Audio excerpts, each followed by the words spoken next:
Air conditioner system का compressor जो है 3 मिनट में ट्रिप हो जाता है, जबकि नया कंप्रेसर इंस्टॉल किया उसके बाद भी। आखिर इसमें प्रॉब्लम क्या है? नया कंप्रेसर, पुराना कंप्रेसर ट्रिप हो रहा था, उसके वजह से हमने नया कंप्रेसर इंस्टॉल किया वहाँ पे, फिर भी 3 मिनट में कंप्रेसर ट्रिप हो जा रहा है। रीज़न क्या है? आखिर फ़ॉल्ट को कैसे फाइंड आउट करें कि इसमें रीज़न क्या है? कंप्लीट वीडियो को देखते रहिए। आज मैं स्टेप बाय स्टेप एक एक करके मैं बताऊंगा।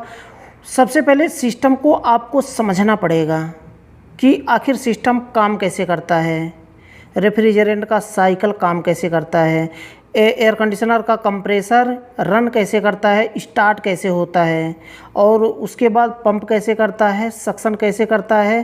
कंप्लीट आपको समझना पड़ेगा, तभी आप अगर कंप्रेसर ट्रिप हो रहा है, ऐसा ये प्रॉब्लम ना बहुत सारे टेक्नीशियन के सामने आता है कि कंप्रेसर 5 मिनट में, 10 मिनट में, 3 मिनट में ट्रिप हो जाता है।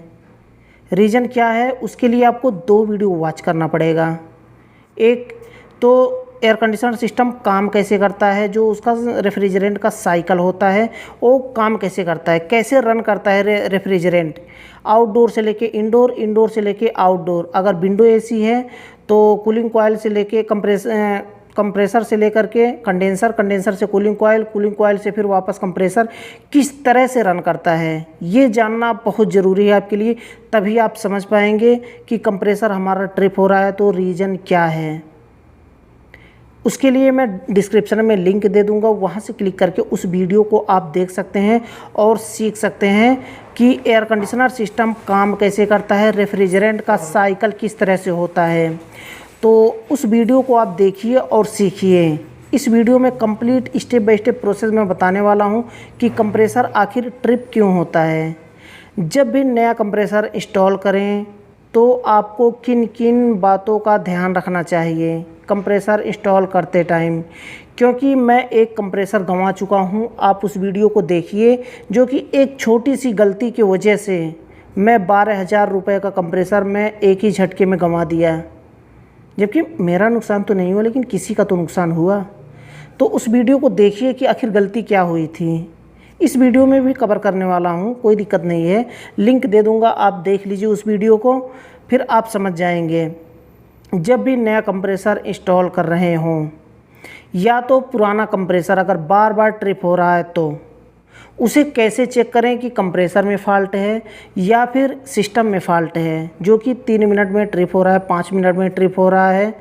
तो आखिर फ़ॉल्ट कहाँ से है? कंप्रेसर ख़राब है या फिर कोई और प्रॉब्लम है? तो उसके लिए स्टेप बाय स्टेप कैसे चेक किया जाता है, ऑलरेडी मैं कई वीडियो इस टॉपिक पर बना चुका हूँ। उस वीडियो को सारे मैं डिस्क्रिप्शन में लिंक दे दूंगा, बारी बारी से एक एक वीडियो देख लीजिए। जितने भी हमारे वीडियो होते हैं ना, इतने इन्फॉर्मेटिव होते हैं कि उन्हें देखना आपके लिए बहुत ज़रूरी है। अगर आप टेक्नीशियन फील्ड में हैं, एयर कंडीशनर फील्ड में हैं, तो उस सारे वीडियो को आप देखिए। आप हमारे वीडियो को एक पॉइंट भी मिस नहीं करना है। एक एक जो मैं एक एक इन्फॉर्मेशन देता हूँ बहुत ही इम्पोर्टेंट होता है। तो हम बात करते हैं कि कंप्रेसर आखिर ट्रिप क्यों होता है।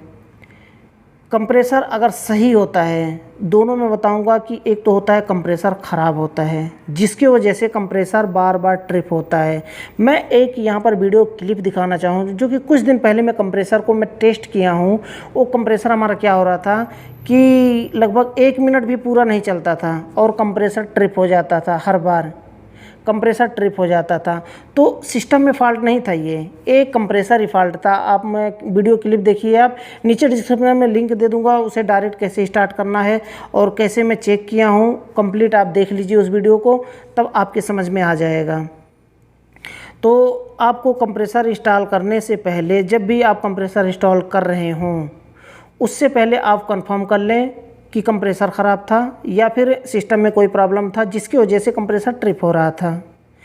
ये तो हो गया फाइनल, ठीक, कि आपको टेस्ट कर लेना है।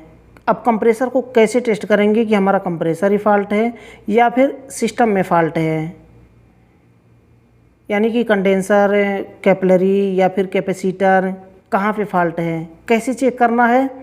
उसके लिए सिस्टम से निकालने की ज़रूरत नहीं है कंप्रेसर को, कंप्रेसर में लगे ही आपको टेस्ट करना है। कैसे?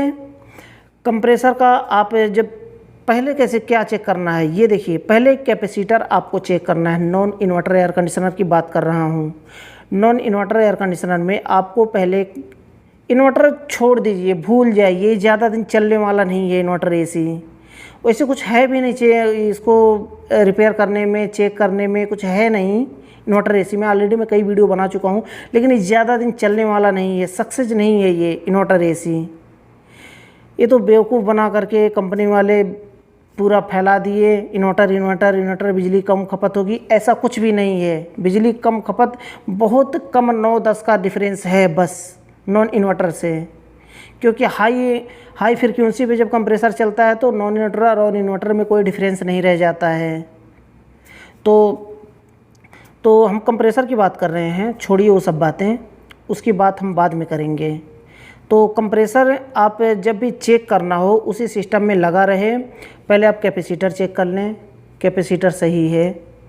अगर कंडेंसर ब्लॉकेज है, गंदा है, उसको चेक कर लें। स्टेप बाय स्टेप मैं बता रहा हूँ। पहले क्या क्या चेक करना ये मैं बता रहा हूँ। कैपेसिटर चेक कर लें, अगर सिस्टम गंदा है उसको चेक कर लें। इंडोर का अगर ब्लोअर नहीं चल रहा होगा तो भी कंप्रेसर ट्रिप होता है।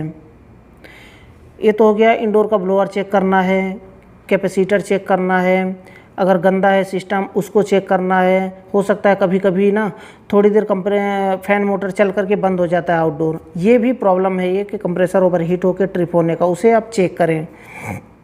उसके लिए होता क्या है कि कैपेसिटर वीक होता है, जिसकी वजह से कभी कभी बेयरिंग ख़राब होता है, उसकी वजह से भी ऐसा होता है। ये तो हो गया क्लियर।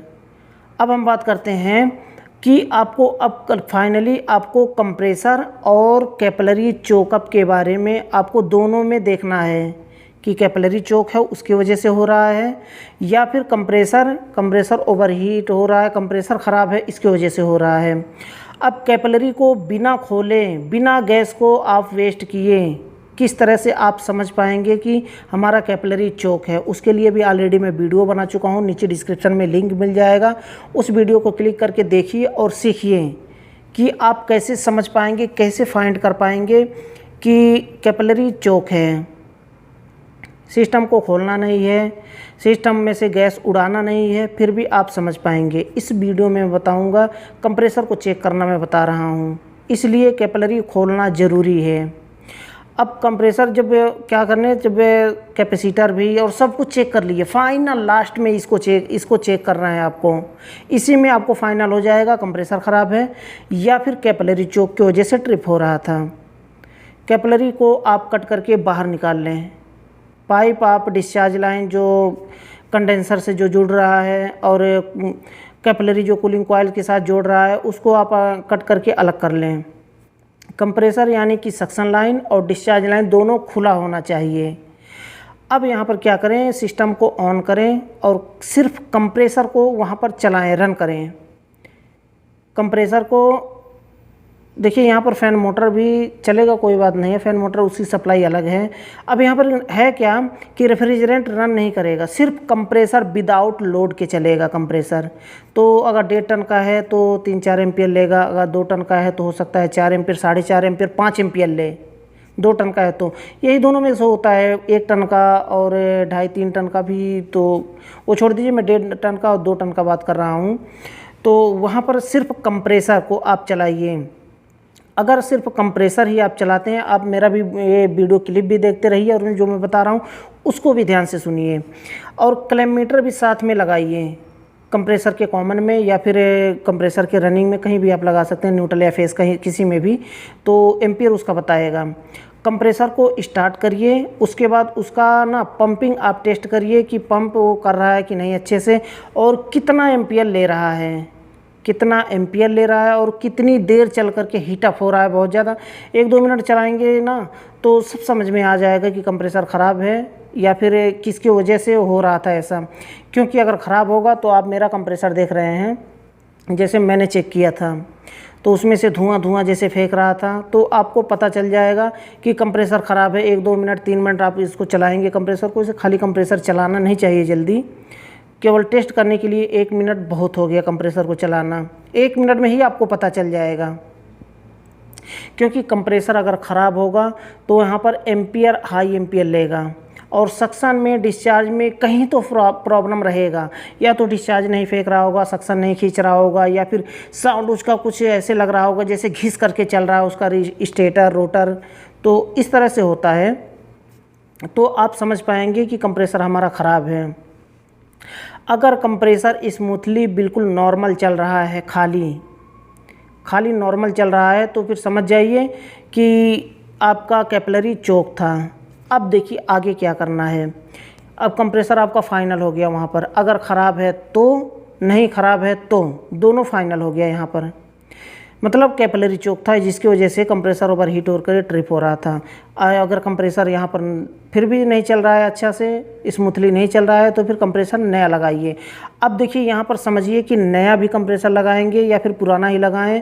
कैपिलरी हटाने के बाद तो किस तरह से प्रोसेस करना है, दोनों का मैं बताऊंगा। नया कंप्रेसर इंस्टॉल कर रहे हैं तो भी, अगर पुराना कंप्रेसर इंस्टॉल कर रहे हैं तो भी, अगर पहले की ट्रिप हो रहा था तो आप पूरे सिस्टम को पहले फ्लश करना है अच्छे से। आप चाहे नाइट्रोजन से फ्लश करें, या फिर आप वैक्यूम कंप्रेसर से फ्लश करें, या फिर आप रेफ्रिजरेंट से फ्लश करें। आपको पूरा कचरा, ऑयल जो भी है इंडोर आउटडोर कंडेंसर में, उस सारा आपको बाहर निकालना है। उस कंप्रेसर से फ्लश नहीं करना है, मैं कई वीडियो में बता चुका हूँ। उस कंप्रेसर से फ्लश नहीं करना है जो कंप्रेसर उसमें इंस्टॉल करना है। कंप्रेसर ख़राब हो सकता है, डैमेज हो सकता है, तो पूरे सिस्टम को फ्लश करना है अच्छे से। जब तक कि उसमें से ऑयल निकल रहा है तब तक पूरा निकाल देना है। ऑयल, कचरा और जो भी मॉइस्चर है उसमें सब कुछ बाहर निकाल देना है। फिर आपको नया कैपिलरी इंस्टॉल करना है वहाँ पर। नया कैपिलरी इंस्टॉल करने के बाद सिस्टम को अच्छे से वैक्यूम करना है। बिना वैक्यूम के कंप्रेसर कभी भी सिस्टम में गैस चार्ज नहीं करना चाहिए। नहीं तो होता क्या है कि कंप्रेसर ओवर हीट होता है, कूलिंग सही से नहीं देता है, या फिर उसका एम्पियर कुछ और बताता है और सक्शन प्रेशर कुछ और बताता है। तो ये सारा ना मैच नहीं करता है। इसलिए जब भी आप गैस चार्ज करें उससे पहले सिस्टम को अच्छी तरह से वैक्यूम ज़रूर कर लें। जब वैक्यूम अच्छी तरह से कर लेंगे ना, तो आपका जो सक्शन प्रेशर होगा और जो आपका एम्पियर होगा, एम्पियर और सक्शन प्रेशर और कूलिंग सब कुछ एक साथ मैच होके चलेगा। आप चाहे एम्पियर देख करके गैस चार्ज करें या फिर प्रेशर देख करके गैस चार्ज करें, कोई दिक्कत नहीं है, आप आसानी से कर सकते हैं। लेकिन अगर आप वैक्यूम नहीं करते हैं तो प्रेशर में देखेंगे कुछ और दिखाएगा, और एम्पियर में देखेंगे, कैलोमीटर में देखेंगे तो एम्पियर कुछ और दिखाएगा, जिससे आप कंफ्यूज हो जाएंगे कि आखिर किसको मैं मानूं, कि कौन सा सही है, प्रेशर या फिर एम्पियर, जबकि दोनों अपने अपने जगह पे सही होते हैं। क्यों? क्योंकि वैक्यूम नहीं हुआ है, सिस्टम में एयर है, कहीं कूलिंग कर रहा है, कहीं नहीं कर रहा है, कंप्रेसर थोड़ा अप डाउन करके चल रहा है, तो ये प्रॉब्लम होता है। तो मुझे लगता है कि यह वीडियो देखिए बहुत ही इम्पोर्टेंट था। अगर पसंद आया हो तो वीडियो को लाइक ज़रूर कर दें। और लास्ट में फिर से बताना चाहूँगा, चैनल को सब्सक्राइब नहीं किया है तो चैनल को सब्सक्राइब कर लें और बेल आइकन को प्रेस करके ऑल पर क्लिक कर लें, ताकि जितनी भी वीडियो मैं बनाऊँ आपको सबसे पहले नोटिफिकेशन मिल पाए और वीडियो को देख पाए सबसे पहले। तो आज के लिए बस इतना ही था। अगले वीडियो में फिर जल्दी मिलते हैं एक नए टॉपिक के साथ।